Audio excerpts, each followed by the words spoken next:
Eastern Conference right now is very top heavy. We have the Boston Celtics, who are the defending champions. We have the Philadelphia 76ers, who just acquired Paul George. They have also acquired, a lot of nice role players. We got the Milwaukee Bucks. They're always going to be in contention because of Giannis Antetokounmpo. They still have Damian Lillard, but I don't believe in them because of Doc Rivers. I don't think anybody really believes in them. Besides, I don't even think Giannis believes in him. I think he's gonna leave, but we'll get into that another time.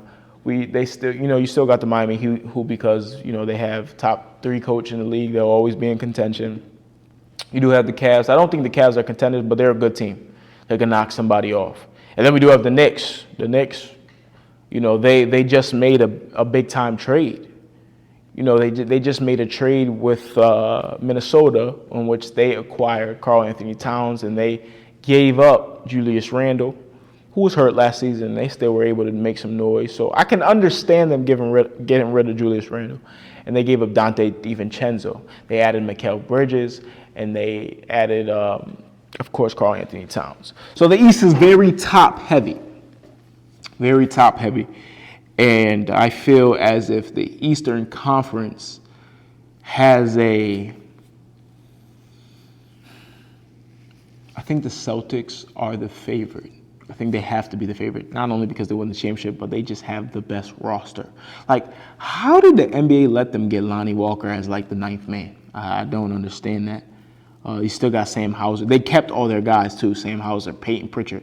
Like, I don't care what nobody said. Those are some. Go look at the defense Sam Hauser was playing. Go look at the shots he was hitting. Like, I'm not saying he's a star or he's the best shooter in the league, but that boy can play some. He can hoop. And the reason why I'm not naming the main guys is because we know the main guys. We know Jason Tatum. We know Jaylen Brown. We know Kristaps Porzingis, who's going to be rested because he's not coming back till about December or January. We know Al Horford. We know Drew Holiday. We know Derek White. We know these guys, so we really don't even have to name them. We're just naming the help. And they got, I guess we could say they have a good coach now because the coach won a championship. So, I think the biggest threat to them will be the Philadelphia 76ers. And the reason why I say this, and I do have some doubts of it because of the injury history of Joel, but man, that Joel Embiid averaged 35 points with a torn MCL and Bell's palsy in one of his eyes or in his head. I don't even know how. I'm not a doctor. I don't know how to describe that. The man couldn't see out of one eye and could barely walk, and he was killing New York. He was destroying New York. So if PG is healthy, Tyrese Maxey looked like he turned into Cyborg the way he's built right now. Tyrese Maxey was an emerging superstar in last year's playoffs.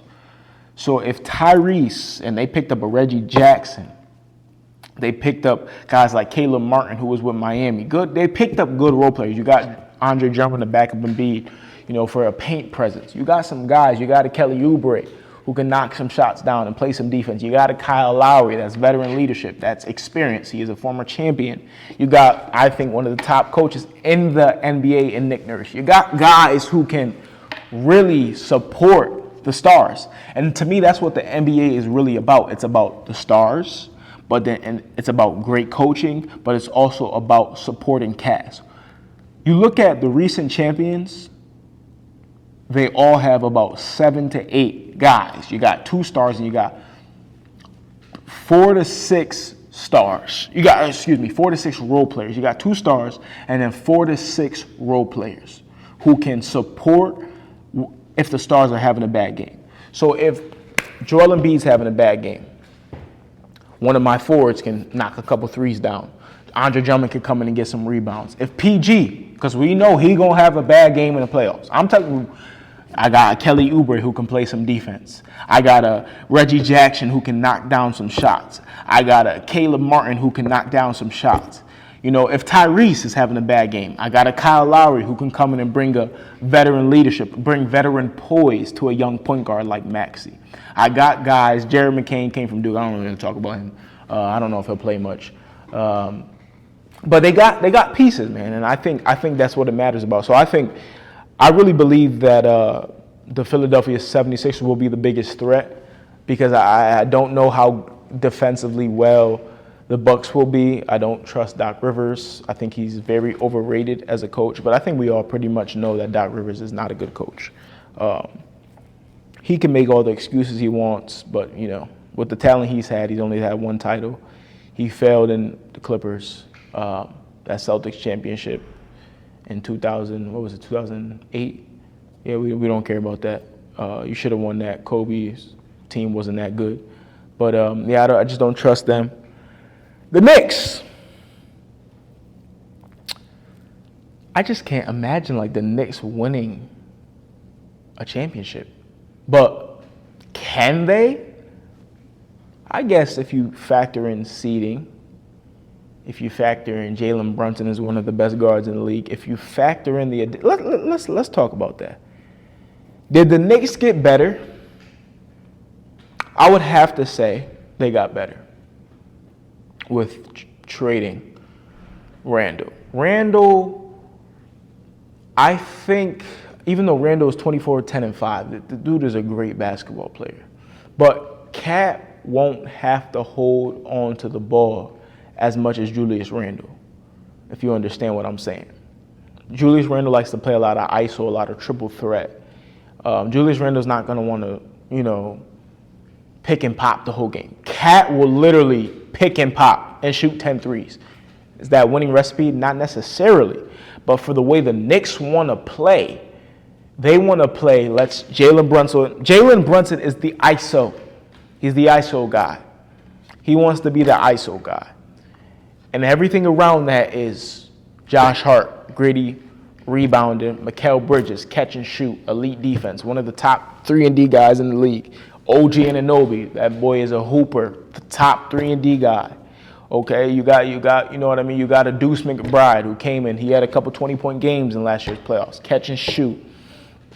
You got a Mitchell Robinson, if they keep him, coming off the bench. You got a Precious Achiuwa. You got guys who you really only need one ISO guy, one superstar. I think Jalen Brunson is a superstar for what he does at his height. He doesn't have the superstar buzz. He doesn't have the superstar physical ability. But for what he does at his height, I think I would categorize him as a superstar. He's playing in the biggest market in the world. If second to Los Angeles, then they can go back and forth. He's playing in the big market, and he's putting on.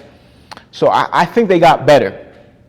I do think they got better because I feel like they added shooting, and now I feel like the ball won't be as, it won't be your turn to ISO, and now it's my turn. Because Cat's not an ISO guy. Cat can score, but he doesn't need to have the ball in his hands like a Julius Randle would. So I do believe that they got better. I do believe they will contend. I just feel like the Celtics are better than them, and I feel like the Philadelphia 76ers are better than them.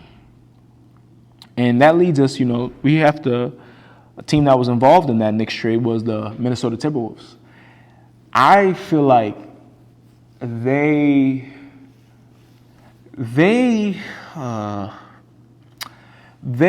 got better in the sense that they added a shooter. They needed some shooting last season from the perimeter. They needed a couple guards to come in and shoot because, Ant, he's an ISO guy. He's not a catch and shoot. Jaden McDaniels can shoot, but he's defensive. He's more stronger on defense. Mike Conley can shoot, but he's older. So you brought in a guy, Dante DiVincenzo, who hit 283 three-pointers. You brought in a Julius Randle. Now, this is the issue. So I'm like 50-50. I think Dante DiVincenzo helps them. I feel Julius Randle helps them, but at the same time, he can possibly take away from Ant Edwards. He can take away from, how spectacular Ant is in the isolation. Don't give me numbers. I saw a post where they was like, Ant shot this, and don't give me that. We saw what Anthony Edwards did last year. We saw him sweep KD, Devin Booker, and Bradley Beal. We saw him beat the defending champions, the Denver Nuggets. And then we saw him lose to Kyrie and Luka. But we know what Ant did last year. Ant put on. He did his thing. He made big plays. He was one of the best players in those playoffs. So we're not gonna act like Ant didn't do his thing. He played well, and we're going to give him his props, and he is